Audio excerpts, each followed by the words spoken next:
most exciting news in the world of video games has been 1 megabit CD technology.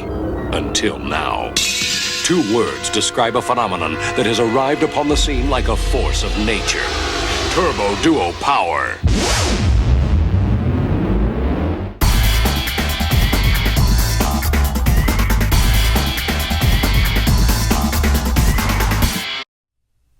Well, hello everyone, and welcome back to the Ultimate TurboDuo review here on Player One Start.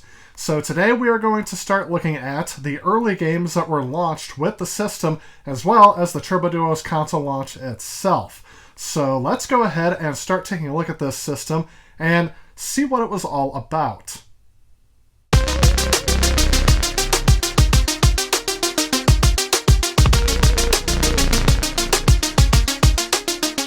TTI released the TurboDuo to consumers in North America in October of 1992 at a retail price of $299. The price was in part to a consequence of the relatively high cost of CD-ROM drive manufacturing. TurboForce magazine, a dedicated Turbografx publication, showcased what consumers could expect of the new launch. In this issue, TurboForce presents what the TurboDuo was supposed to provide for consumers. They advertise it as the first console to be able to play both CD games and chip games on the same system. Of course, the main feature they wanted to advertise is that this system would be upgraded to be able to play Super CD-ROM games, which would provide enhanced visuals, as well as advertising the 5 games that came with the system to entice consumers back to Turbografx. In the Q&A section, they specifically talk about being able to play some of the older games having 100% backwards compatibility with both chip and previous CD titles. They also talk about being able to play music CDs on the TurboDuo and being able to connect it to a stereo. This was a feature that would have been used back in the day as CD players were still at a high price point.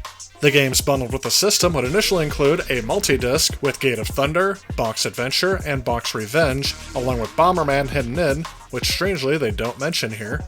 They also talk about Ys Book 1 and 2 coming with every new TurboDuo, which they mention is the most popular Turbo CD game released to date, and I see that being a problem as, if you were upgrading from your previous setup, you would most likely already have it, so I guess you would get another copy.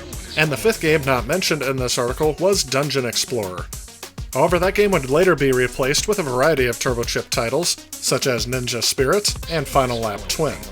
For those that may have already purchased a TurboGrafx 16, they incentivize players to upgrade by lowering the price of the TurboGrafx CD player add-on, as well as marketing a Super System card which can be used to upgrade previous setups to the new Super CD-ROM capabilities. And with this publication being totally dedicated to the launch of the TurboDuo, you would expect that there would be a huge marketing campaign that every publication would pick up. However, here are the issues of Electronic Gaming Monthly around the time that the TurboDuo would have been released. If you take a look at some of the articles they have on the front, it would show you that really gamers had little to no interest in paying attention to this console. It seems many have moved on, with articles such as Turtles on the Genesis, as well as new Sega CD games.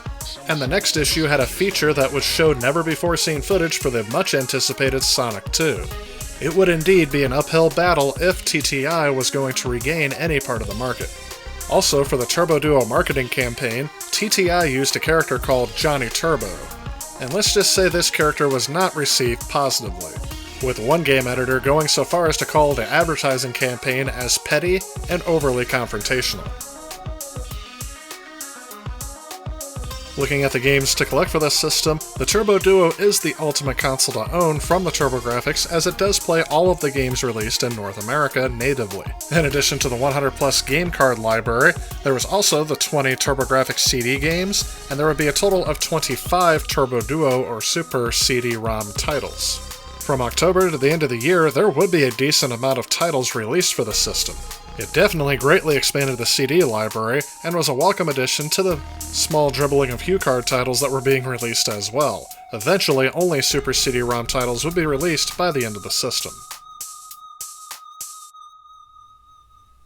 Alright, so knowing what we know now, it's kind of like hindsight is 20/20. We can see some of the signs as to why this was doomed to fail from the get-go.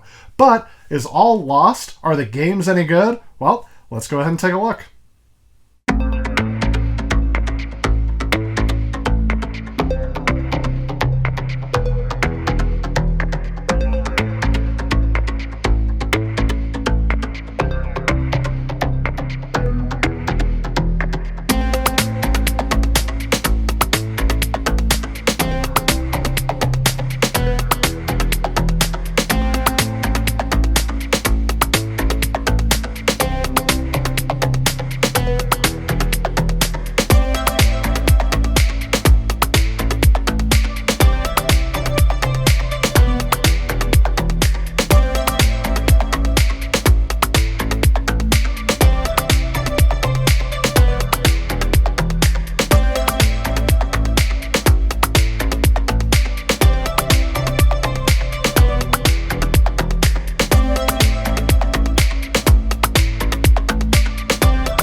Alright, so before we start diving into the games, I really want to note how gorgeous these games look on this system. I mean, this is like the pinnacle of pixel art before they started using all the pre-rendered nonsense that looks great on a CRT, or at least looks better on a CRT, but doesn't look well when emulated or put on a modern display.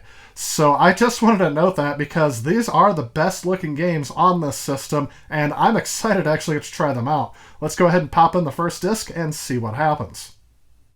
The game compilation Super CD that came with the TurboDuo included Bonk's Adventure and Bonk's Revenge, as well as a hidden feature, Bomberman, which were all Hue cards released prior to this compilation. Since I already covered those in the Ultimate Turbografx 16 review, I'm going to go ahead and skip to Gate of Thunder.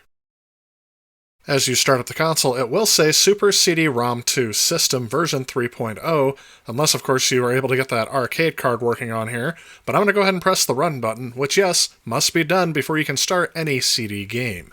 Again, having a Hue card in the slot will prohibit it from using the CD system, so you have to keep that empty.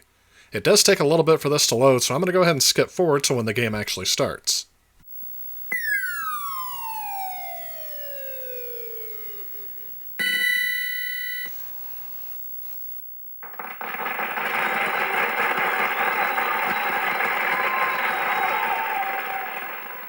Ooga bonk. Daba duba. Ooga mooga.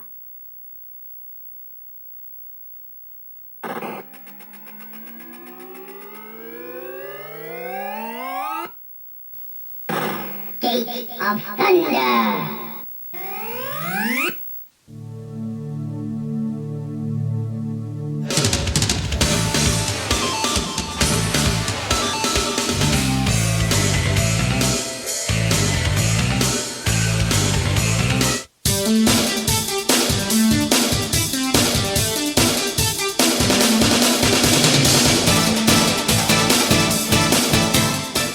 Gate of Thunder is a 1992 scrolling shooter game by Hudson Soft and Red Company. It was originally released for the PC Engine CD in Japan, making its way over to the TurboDuo that October. In this game, the player controls the spaceship Hunting Dog, piloted by a space cop named Hawk, along with his ally Etsy and her ship, the Wildcat. The player must stop General Don Jingi and his army from taking a powerful energy source called Starlight from the planet of Ares. Your thumbs in this game won't get much of a break, however, as this game demands quick action on the triggers to keep up with everything the alien enemy forces are dishing out. Unlike some shooters, which only task you to constantly hold down a single fire button while dancing and dodging around unfriendly fire, Gate of Thunder asks you to juggle 3 different alterable aspects of your ship. The first is speed, as there are 3 different settings to choose from. Speed switching is always available, and you can always adjust your ship's maximum velocity to your liking, adapting to different situations as they arrive. Another aspect of gameplay you have to control is the directions of your ship's attack. While your main vehicle always faces its weapon straight ahead, a double tap of the 1 button will make your accompanying weapons turn behind you. Double tapping again will bring it back to the front. As you play, you can also pick up 3 different types of weapons that you can control with the 2 button. Other shooters would generally replace your weapons when you picked up a new one, however in Gate of Thunder, these are stackable to where you can just switch between them on the fly. One thing I notice about this game is that it sounds spectacular. I really do enjoy the soundtrack of seemingly late 80s, early 90s rock. As a pack-in title, this was definitely a good one to choose for the TurboDuo, as I feel like this genre was very popular at the time and would appeal to a variety of players, but that soundtrack also would drive home the point that the advanced capabilities this system's going to provide is going to be in its soundtrack. I also enjoy the cutscenes at the beginning of the game that immediately let you know that this is not going to be like other games you've played on the Turbografx before. Overall, I would definitely recommend this game, and I would give it around a 9 out of 10, and I've seen this reviewers give it around a 7 or 8 out of 10 on their own. Combine that with Bonk and Bonk's Revenge as well as Bomberman, and this is a very good title to have in my collection.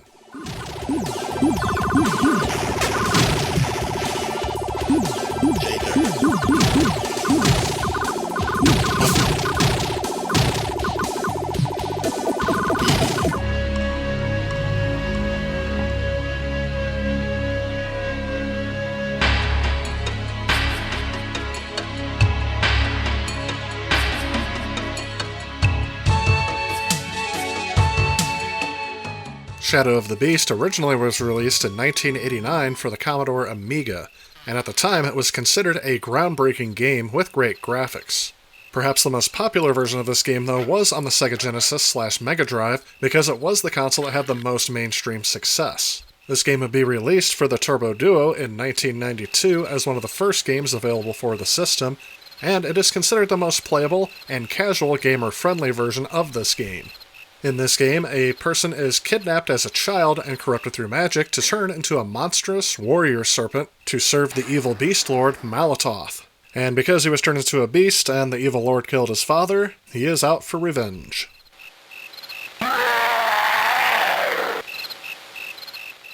Overall, this game is an adventure game that requires a lot of exploration and a little bit of puzzle solving. The beast must discover temporary weapons for boss fights, and if you happen to be running along and see a giant creature up ahead, turn back unless you've found a secret weapon. Some boss encounters barricade the escape routes, which means you'll have to start the game over if you're not properly prepared.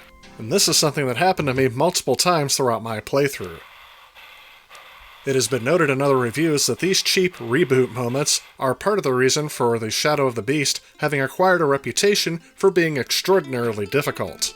Other ports of this game have also been panned for the hero's inability to fend off his attackers, but I have been told this is not as big of an issue in the Turbo CD version.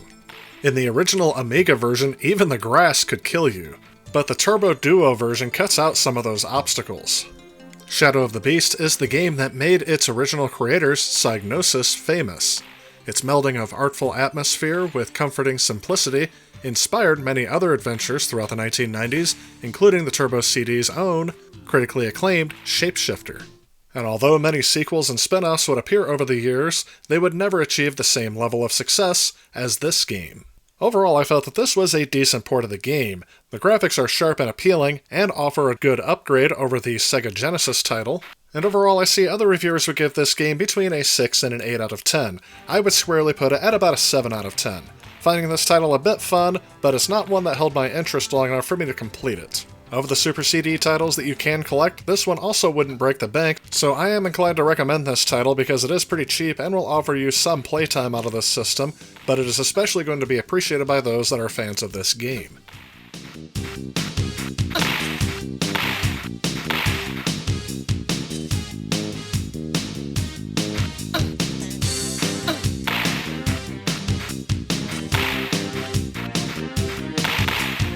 Prosperity, the ancient prophets once said, is the wellspring of our dreams. Surely this was true in the land of Krelian. And with this prosperity, a new age was ushered into the world. But on the 5th moon of the Age of Light, the river turned black. The prophecies foretold such an event, but few would ever believe it. And as the people cried out to the Great Mother, a dark wave of evil began to sweep across the land, leaving a wide path of destruction in its wake.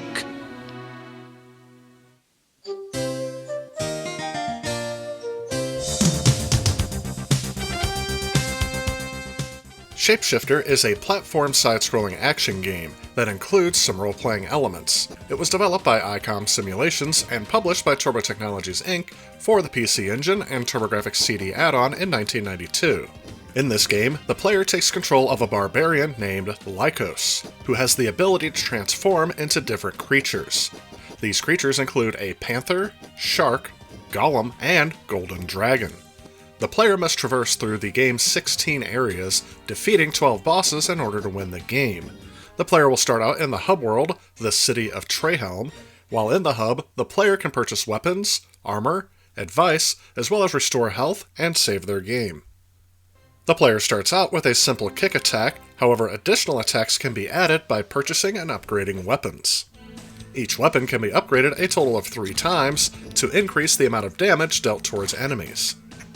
As the game's title suggests, the player can ship-shape at will as long as the player has collected enough gems to initiate the transformation.